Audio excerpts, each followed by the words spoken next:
Boa tarde, meus irmãos. Que o nosso Deus, na sua bondade, esteja cuidando de cada um da sua família. Quero agradecer a atenção de vocês para o estudo da Palavra de Deus nessa tarde. E eu gostaria de trazer um estudo aqui com lições bem práticas. O tema do estudo é a responsabilidade humana nas bênçãos de Deus. A responsabilidade humana nas bênçãos de Deus. Meus irmãos, tudo que Deus faz, Ele faz por graça. Ele não tem obrigação, ele não tem a necessidade, ele não tem o dever de fazer nada por ninguém. Tudo ele faz por graça. E ele, na sua graça, ele se agrada em honrar o nosso compromisso. Ele se agrada em honrar o nosso esforço. Então, o que eu estou dizendo? O que eu faço para Deus não coloca ele em débito comigo. Não coloca ele no compromisso comigo. Porque ele não precisa de nada do que eu faço. Então, nunca Deus estará em débito comigo. Mas Deus, na sua graça, ele se agrada em honrar aquilo que eu faço por ele. Aquilo que eu faço para a glória dele. É tão somente a graça em honrar, em retribuir aquilo que eu estou fazendo. Eu queria mostrar algumas situações na Bíblia onde Deus honra a responsabilidade do homem, ou Deus abençoa por meio da responsabilidade do homem. E eu queria pensar aqui com vocês em Lucas 5, na pesca miraculosa.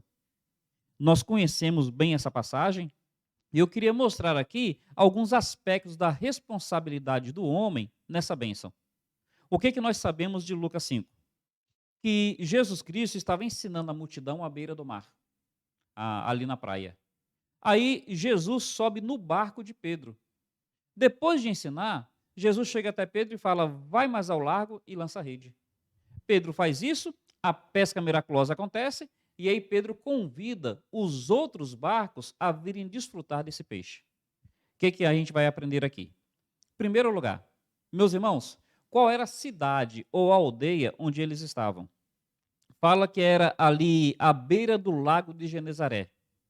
O lago de Genezaré era um lago tão grande que era chamado de mar. Tão grande a sua dimensão. Era chamado de mar. E sendo tão grande, havia várias aldeias em volta do lago. Para um lado tinha uma aldeia, para o outro lado tinha outra aldeia. Tanto é que vocês devem se lembrar que Jesus, atravessando esse mar uma vez, ele pousou, ou ele desceu, lá em Gadara, onde tinha aquele endemoniado gadareno. Então percebe? Para um lado tinha uma cidade chamada Gadara. Para o outro lado tinha uma outra cidade. Essa cidade onde aconteceu a pesca miraculosa era a cidade chamada de Betsaida. Betsaida. Por que isso é importante? Toda palavra com Bet na Bíblia quer dizer casa. Betel, casa de Deus. Betesda, casa da misericórdia.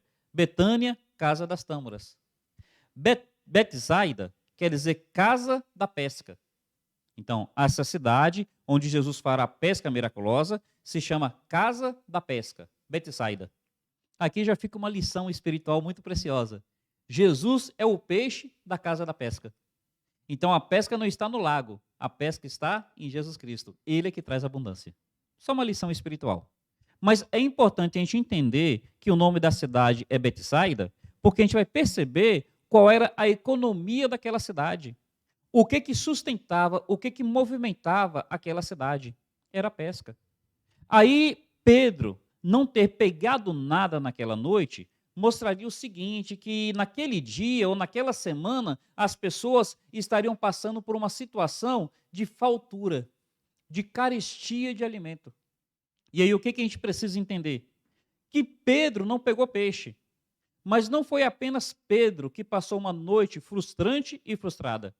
Outros pescadores também não pegaram.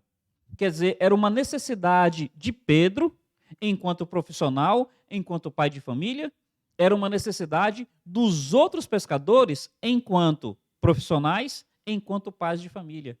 E eles não pegando, afetaria toda a economia da cidade. O que a gente vai aprender aqui então? Jesus vai entrar com a solução para o problema de Pedro, e resolvendo o problema de Pedro, resolverá o problema de todos os outros pescadores, abençoando toda a cidade. Mas se você perceber, o que Jesus fará é em graça. Mas parece que tem um aspecto aqui que foi abençoando Pedro por algo que Pedro fez.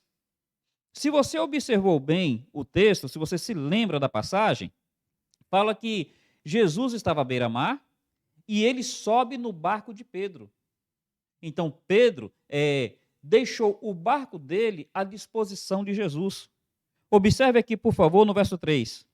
Entrando em um dos barcos, que era o de Simão. Meus irmãos, olha, tudo que Jesus faz por nós é por graça. E ele, na sua graça, ele se agrada em abençoar aquilo que nós fazemos por ele. Por que que Jesus começou fazendo a pesca miraculosa para Pedro? Se havia outros pescadores ali e os outros também precisavam dessa pesca. Por que com Pedro? É claro, nós sabemos que Deus tinha um propósito especial na vida de Pedro. Nós sabemos que Deus queria fazer de Pedro um pescador de homens. Nós sabemos disso. Mas, meus irmãos, o propósito eterno de Deus, o propósito maior de Deus, não é aquele propósito que ignora o nosso compromisso com Ele. Pelo contrário, é o propósito que, na graça, tudo pela graça, honra o nosso compromisso com Ele. Então, por que foi com Pedro? Porque foi Pedro que disponibilizou o barco dele para Jesus. Foi Pedro que esteve ali naquela manhã cansado, querendo ir para casa dormir.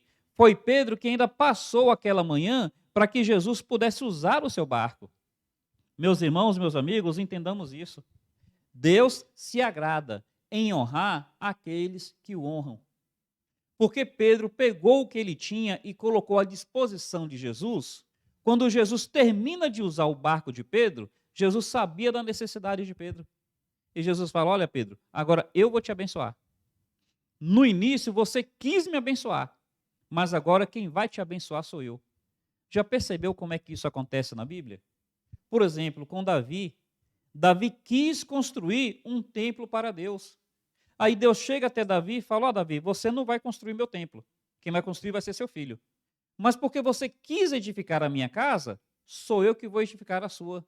Por causa disso, não haverá na sua linhagem quem não se suba no trono. Então ficou ali o trono de Davi. Porque Davi quis honrar o Senhor está honrando Davi. Porque Pedro se dispôs a honrar Jesus, está aqui Jesus honrando a Pedro. Meus irmãos, isso é muito importante nós entendermos. Hoje em dia, quando se fala de coisas materiais para o Senhor, tem pessoas que acham que isso é uma barganha. Tem pessoas que acham que estão comprando a bênção. De maneira nenhuma. Nós não podemos comprar nada de Deus, porque tudo que Deus faz é pela sua graça. E quando a gente vai falar de dízimo, de oferta, tem pessoas que, assim, às vezes fazem mau uso disso para tomar dinheiro do povo em nome de Deus. Nós precisamos entender que isso realmente acontece e está errado. Mas, meus irmãos, o fato das pessoas fazerem da maneira errada não deve nos privar, não deve nos roubar a lição espiritual da palavra de Deus. Se nós honrarmos o Senhor em graça nos honrará. Então Deus, na questão de dízimo, por exemplo, ele falou: olha, fazei prova de mim. Fazei prova de mim. Se eu não vou honrar vocês, que me honrarem. Não estou dizendo que é o contexto do Velho Testamento, onde haverá riqueza material. Pode haver. Não estou dizendo que seria isso. Mas, meus irmãos, saibamos, se nós dispusermos o nosso barco para Jesus, não será em vão. O Senhor Jesus também nos honrará. Então veja, por que foi com Pedro? Por que não com os demais? Porque foi Pedro que dispôs o barco dele para Jesus. Mas depois de dispor o barco, olha o que Jesus vai dizer para Pedro. Versículo 4. Quando acabou de falar, disse a Simão: faze-te ao largo e lançai as redes. Veja, eu estou frisando aqui a responsabilidade humana em desfrutar a bênção de Deus. Além de dispor o barco dele para Jesus, Jesus está dizendo: olha, eu vou te abençoar, Pedro, mas eu não vou te abençoar sem que haja um esforço da sua parte. Eu não vou te abençoar sem que haja um envolvimento, um compromisso da sua parte. Pedro, eu vou te abençoar, mas para isso você tem que ir mais ao largo. O que é ir mais ao largo? Pedro, vai mais além. Pedro, você estava lançando a rede num lugar que era a sua zona de conforto, num lugar que você estava mais acostumado. Eu quero que você se esforce, que você reme mais, que você vai mais além para lançar essa rede. Meu irmão, o que Jesus está dizendo? Pedro, eu tenho um peixe para a sua vida. Pedro, eu tenho abundância para a sua vida. Pedro, eu tenho suprimento para você. E Pedro, eu vou fazer isso tudo por graça. Tudo é pela graça. Mas Pedro, vai ser a graça em honrar o seu esforço. Vai ser a graça em honrar o seu comprometimento. Você quer peixe? Você quer abundância? Você quer desfrutar do pleno agir do poder de Deus? Vai mais ao largo. Se esforça, rema mais. Meus irmãos, a Bíblia nos ensina que se o Senhor não edificar a sua casa, em vão trabalha quem edifica. Então, realmente, o nosso esforço por si só não vai trazer recompensa nenhuma. O nosso esforço por si só não é compromisso, não é certeza de nada. Mas o nosso esforço na fé no Senhor, o nosso esforço na dependência do Senhor, sabendo que o Senhor edifica a nossa casa, a gente pode trabalhar por ela. A gente pode se esforçar por ela. Porque Jesus deu a sua palavra, porque Jesus se comprometeu, Pedro poderia se esforçar na certeza que daria certo. Meu irmão, Deus tem promessa para a sua vida. Se esforce pelas promessas de Deus. O Senhor prometeu abençoar seu casamento, se esforce por ele. Não fique esperando a bênção sem a sua participação. Confie que a partir da sua participação, o Senhor trará bênção. É a partir do esforço de Pedro que virá a pesca miraculosa. Entenda bem isso. É uma lição muito preciosa, é uma lição muito importante. Então Pedro, mesmo cansado, mesmo tendo passado a noite inteira e não pegado nada, ele vai se esforçar. E no que ele lança a rede, o texto fala que veio tantos peixes, mas tantos peixes, que as redes dele estavam quase se rompendo. Observe o que o texto diz aqui um pouquinho abaixo. Verso 6. Isto fazendo, apanharam grande quantidade de peixes e rompiam-se-lhes as redes. Olha quantos peixes que Deus enviou a partir do compromisso de Pedro. Pedro dispôs seu barco. Pedro se esforçou sob a palavra de Cristo. E agora o Senhor está honrando. Deus, na sua graça, ele honra aqueles que o honram. Agora vamos entender aqui em termos práticos. Já que aquela cidade é a casa da pesca, já que a economia da cidade gira em torno da pesca, e todos os pescadores não pegaram nada, apenas Pedro, percebe que Pedro poderia se utilizar dessa situação para enriquecer rapidamente? É aquela lei da oferta e da procura. Já que só Pedro poderia ofertar, e a procura era tão grande, ele poderia colocar no peixe o preço que ele quisesse. Meus irmãos, um exemplo. Um tempo atrás, houve no nosso país uma falta de combustível. E os postos que tinham combustível, eles acabaram se aproveitando da situação. Então, a gasolina, que na época era R$ 4, teve postos que colocaram o preço a 10. E como a procura era muito grande, faziam fila para comprar 1 litro de gasolina a R$ 10. O que os postos fizeram foi errado. Eu concordo com isso. Pedro poderia ir nessa lógica para enriquecer diante da necessidade, já que só ele tinha peixes.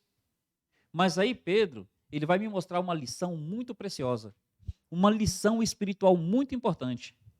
Pedro entendeu e Pedro me ensina que Deus me abençoa não para que a bênção fique apenas comigo. Deus me abençoa para que eu seja instrumento dele para outros serem abençoados também. Pedro não vai deixar os peixes apenas com ele. Tantos peixes que as redes dele não conseguiam carregar. Pedro não vai ficar com a bênção apenas para ele. Pedro vai ser agora um canal para que outros também sejam abençoados.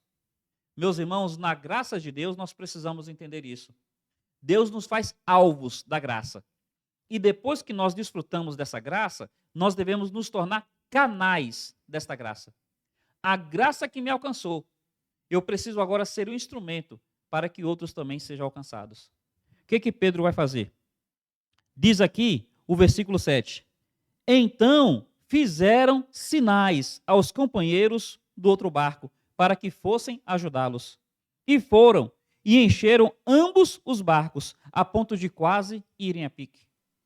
Meus irmãos, percebem que Pedro ele vai compartilhar a bênção com aqueles que estão à sua volta? Oh, meus irmãos, a graça de Deus sobre nós não pode ficar apenas conosco. Não pode ficar apenas com a gente.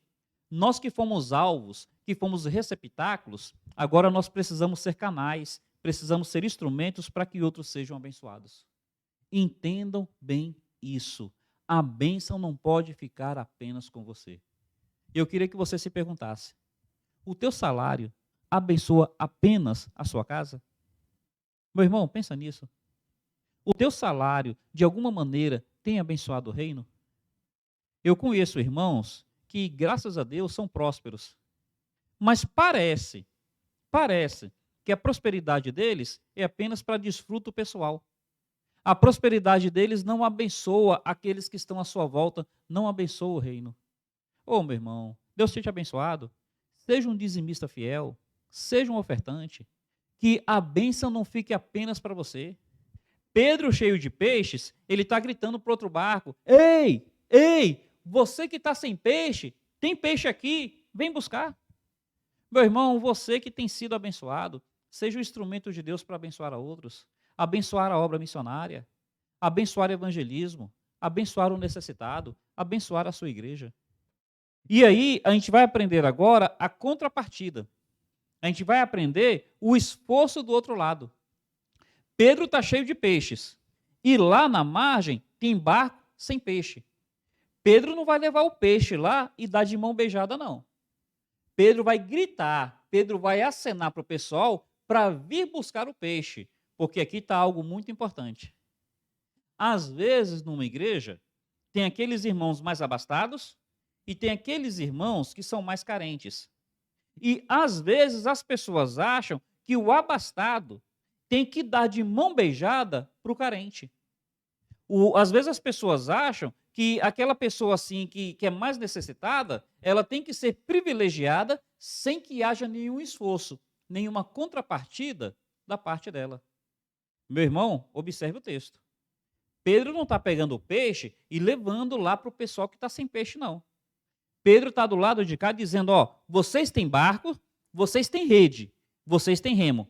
Aqui tem peixe. Vocês querem participar da bênção? Se esforcem e venham buscar. Meus irmãos, é mais ou menos aquela ideia. Não dá o peixe, mas dá a vara e ensinar a pescar. Isso daqui está na Bíblia. Veja como é que a Bíblia já ensinava isso. Está nos mostrando que nós precisamos ter um compromisso para desfrutar da bênção de Deus. Nós precisamos ter um envolvimento, nós precisamos ter um esforço. Dá uma olhada, por favor, em Levítico. Levítico é o terceiro livro do Velho Testamento. Olha que lição preciosa. Levítico, capítulo 19, diz assim, versículo 9. Capítulo 19, versículo 9. Quando também cegares a messe da tua terra, o canto do teu campo, não cegarás totalmente, nem as espigas caídas colherás da tua messe. Não rebuscarás a tua vinha, nem colherás os bagos caídos da tua vinha. Deixá-lo-ás aos pobres e ao estrangeiro. Eu sou o Senhor, vosso Deus. Olha como é que a palavra de Deus no Velho Testamento sempre demonstrou cuidado com o necessitado. Está dizendo o seguinte, ó, você produziu no campo. E quando você for colher do campo, o que você puder colher, você colhe na primeira tentativa. Você depois não vai voltar para pegar o restinho que ficou, não. Na primeira ida, você colhe tudo que você puder. O que ficar para trás, deixa para o necessitado, deixa para o órfão, deixa para a viúva. E quando você estiver colhendo e alguma coisa cair, você não pega o que cair, não. O que tiver caído, você deixa para o órfão, para o necessitado e para a viúva. Percebe que o Velho Testamento, pela palavra de Deus, o verso termina dizendo, eu sou o Senhor, mostra cuidado com o necessitado, mostra compaixão e misericórdia. Mas Deus não está dizendo assim, você colhe, aí você vai no necessitado e dá para ele, não. Não foi isso que Deus falou. Você colhe, vai até o órfão e dá para o órfão, não. Não foi isso que Deus falou. Deus falou, você deixa para que o órfão e o necessitado venha pegar. Você deixa para que ele também demonstre um compromisso, demonstre um esforço, não fique esperando tudo de mão beijada. Percebe a sabedoria da palavra de Deus? E percebe como é que a palavra de Deus nos coloca no compromisso de nos envolvermos para sermos abençoados? Meus irmãos, um dos problemas que acontece hoje é que as pessoas querem desfrutar da bênção sem ter um compromisso em participar dessa bênção, em trabalhar para que essa bênção aconteça. As pessoas querem receber tudo de mão beijada.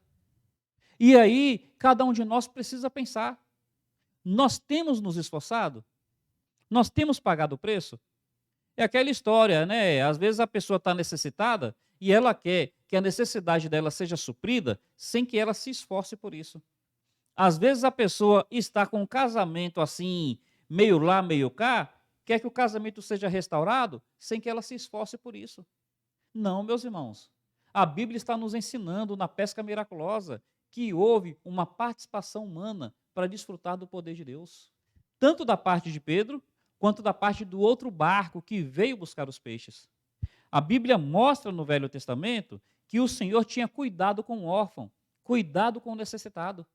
Mas o órfão necessitado não deveria esperar que a coisa chegasse até ele, não. Ele deveria ir ao campo, depois que houvesse a colheita, para pegar aquilo que havia sobrado. Era um privilégio que Deus tinha dado para ele. Mas ele tinha que ir até o campo. Ele tinha que colher a sua parte. É mais ou menos aquela ideia da ressurreição de Lázaro. Para que Lázaro ressuscitasse, poder de Deus, o homem tinha que tirar a pedra, sua responsabilidade. Nós temos a responsabilidade em desfrutar do poder de Deus. Ressurreição de Lázaro foi tão somente pela graça. Mas a graça não isentou o homem da sua responsabilidade. Tira a pedra. A pesca miraculosa foi tão somente pela graça. Mas a pesca miraculosa não isentou Pedro da sua responsabilidade. Vai mais ao largo. E a graça de Deus foi retribuindo a disposição de Pedro em dedicar o seu barco a Jesus. As outras pessoas de Betsaida, os outros barcos, desfrutaram do milagre. Mas eles precisaram vir até onde Pedro estava. Eles tinham barco, eles tinham rede, eles tinham remo. Eles tinham que chegar até onde Pedro estava. Percebe essa lição? Percebe a importância de nós desfrutarmos da graça sem nos isentarmos da responsabilidade? Manifestarmos um compromisso, uma busca? Honrarmos o Senhor na certeza de que o Senhor vai nos honrar? Meus irmãos, isso daqui é muito importante. Eu tenho visto na minha caminhada cristã, Deus abençoando, é tudo graça. É tudo graça. Mas a gente tem visto que essas pessoas que têm sido abençoadas por Deus de uma forma especial são pessoas dedicadas, são pessoas comprometidas, são pessoas piedosas. E aí, Deus faz tudo pela graça. Elas não compraram a bênção de Deus. Ninguém pode fazer isso. Mas a gente vê que Deus, na sua graça, está honrando a fidelidade dessas pessoas, a piedade dessas pessoas. Oh, Deus misericordioso, oh, Deus maravilhoso. Ele faz tudo pela graça. E nessa graça honra aqueles que o honram. Meu irmão, que essa palavra te leve a honrar o Senhor. Que essa palavra te leve a colocar o seu barco à disposição do Senhor. A ser um instrumento de bênção no reino. A ser um canal para que outros sejam abençoados. Na certeza de que Deus, em graça, vai honrar isso na sua vida. E, meu irmão, que você entenda que para ser abençoado, você precisa ter o seu esforço também. Precisa ter o seu compromisso. Precisa realmente ter a sua responsabilidade cumprida. Que essa palavra tenha sido significativa no seu coração, tenha levado você a pensar em algum posicionamento que você precisa tomar. E, meu irmão, que haja abundância na sua vida. Louvado seja o nome do Senhor. Era essa palavra que eu queria trazer hoje. Espero ter abençoado a sua vida. Um carinhoso abraço. Até mais.